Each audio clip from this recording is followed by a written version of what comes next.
Even when I was in a wheelchair, it was, still hard for me to get this together. Like, why am I in a wheelchair? I used to love the streets. Like, that's where my heart was at. I mean, I was, in and out of juvenile facility. I would be robbing, selling drugs, just doing wild things in the streets, just things I had no business doing. We would always play football every Saturday morning.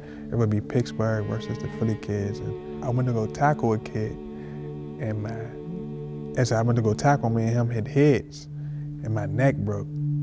And as my neck broke, I would just land on the ground and just telling one of my friends, like, I can't get up, and my neck broke. That's how I ended up in this situation.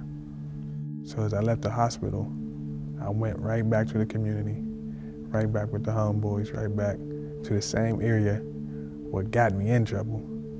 But one day I was sitting at home and I just wanted to know how it really was.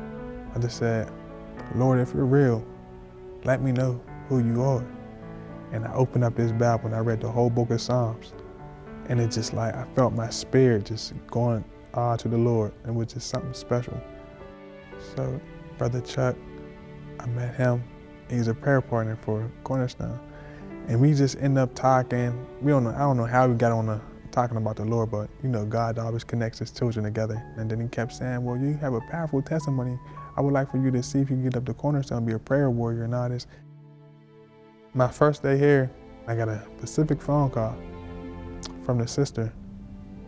And she was in a nursing home. And she was crying out, saying, I want to kill myself. I don't want to be here anymore. And I just started telling her about, it's okay, God has a plan for you. You don't have to think like that. Just give it to the Lord. And I just started telling her my situation. And I told her, I'm in a wheelchair. And she said, well, how did you know I'm in a wheelchair? I said, I didn't know you was in a wheelchair. I'm in a wheelchair. And I just started letting her know that God has a plan for you, even in the wheelchair situation.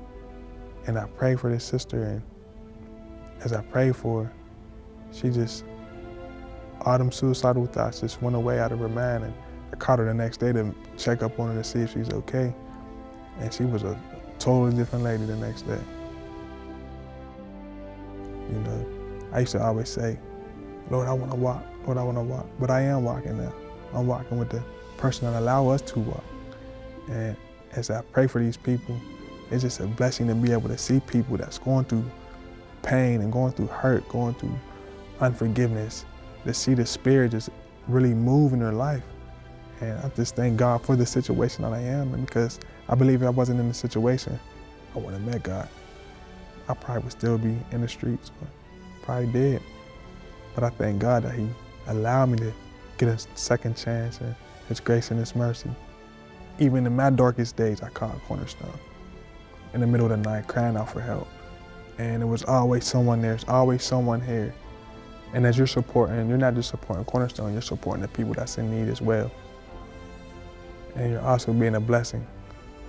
And as you're being a blessing, God's gonna bless you.